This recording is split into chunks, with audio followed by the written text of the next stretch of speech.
আসসালামু আলাইকুম ভিউস, আপনাদের জন্য নিয়ে আসলাম আরও একটি পাখির ভিডিও নতুন। তো আপনারা সবাই কেমন আছেন? আশা করি সবাই ভালো আছেন। তো আজকে ভিডিওটা আপনাদের সবার জন্য, যেহেতু এখন শীতকাল, তো আজকে পাখির যে ব্রিডিং করার পরে আপনারা পাখির যে ডিম পাড়ার যে পাত্রটি দিয়ে থাকেন, এই পাত্রের ভিতরে আপনারা কি দিবেন আর কি ব্যবহার করবেন।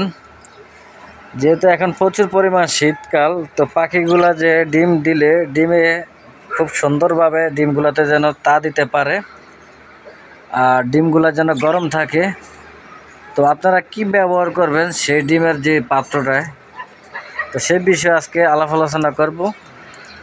আর অবশ্যই আপনারা যারা ভিডিওটা এখনও ফুল দেখেন নাই, মনোযোগ সহকারে কন্টিনিউ ভিডিওগুলো দেখতে থাকুন। আর অবশ্যই চ্যানেলটি সাবস্ক্রাইব করবেন। যারা এখনও আমার ভিডিও দেখেন কিন্তু চ্যানেল সাবস্ক্রাইব করেন নাই, অবশ্যই আমার চ্যানেলটা সাবস্ক্রাইব করে রাখবেন। আপনাদের অনেক উপকারে আসবে এই ভিডিওগুলো। আর আমার চ্যানেলের ভিডিওগুলো সবসময় মনোযোগ সহকারে দেখবেন, অনেক কিছু বুঝতে পারবেন আর অনেক কিছু শেখার আপনাদের আছে। তো অবশ্যই আশা করি আর লাইক করবেন আর কমেন্ট করবেন। আপনারা ভিডিও দেখেন কিন্তু কমেন্ট করেন নাই, অবশ্যই আপনারা কমেন্ট বক্সে কমেন্ট করে জানাবেন আমাকে। দেখেন, এটা হচ্ছে পাখির ডিম পাড়ার লক্ষণ।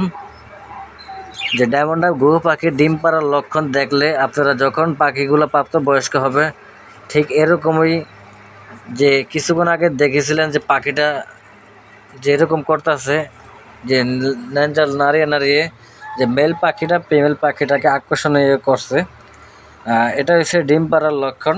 যে ডিম পাড়ার আগে মুহূর্ত এরকমটা তারা করবে।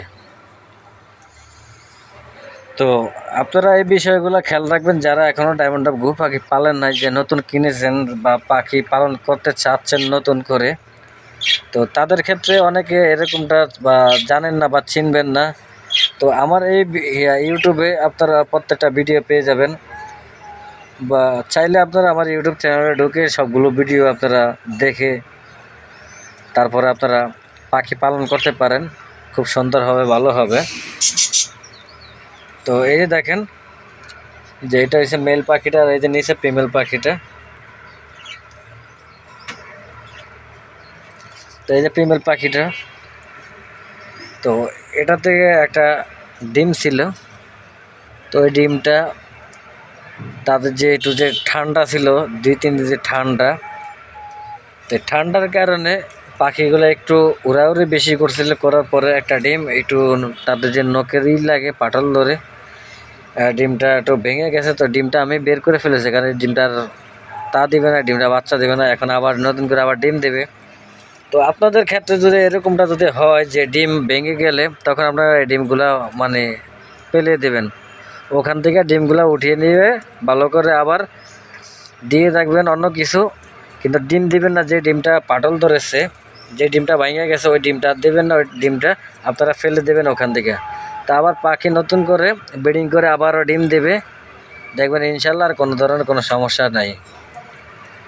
আর যখন পাখি যেরকম ব্রিডিং করার সময়, তখন আপনারা কি দেবেন, অনেকে এরকম পাত্র দেন নাই।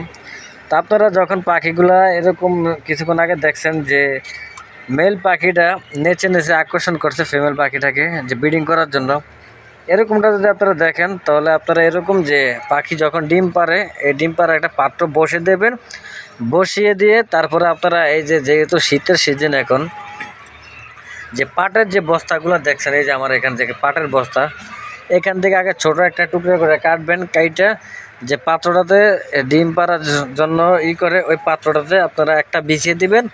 আর যে সুতাগুলো থাকে, এই সুতাগুলো আপনারা বের করে একটা একটা করে কেচি দিয়ে কেটে কেটে এটা ছোটো ছোটো টুকরা করে দেবেন, বেশি ছোট না, একটু সাইজ যে 3-4 ইঞ্চি এরকম সাইজ অনুযায়ী আপনারা এরকম আমার মতনে এরকম কেটে দিয়ে রাখবেন যে ডিম পাড়ার জন্য। তখন তারা দিয়ে রাখলে, বা আপনারা চাইলে খাঁচার যে নিচে, এর নিচেও দিয়ে রাখতে পারেন, খাঁচার ভিতরে তারা যখন মুখে নিয়ে তখন বাসা করবে, আপনারা নিজেরা দেখবেন, একটু আড়ালে থেকে দেখবেন, নিচে দিয়ে রাখবেন, তখন তারা মুখে করে নিয়ে এরকম বাসা তৈরি করবে।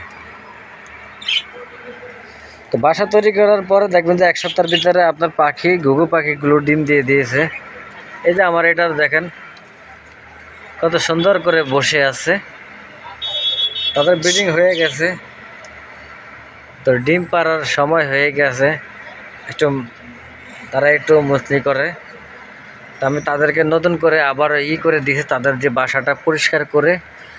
পাখি অনেক সময় দেখবেন যে বাসার ভিতর পায়খানা করে ভরে ফেলে, তো আপনারা চাইলে এই পায়খানাগুলো পরিষ্কার করে দেবেন, কারণ পায়খানাগুলো শুকনো হয়ে থাকে। তখন আপনারা এগুলো পরিষ্কার করে দেবেন, তো পাখিগুলো একটু আরামসে ভালোভাবে বসতে পারবে।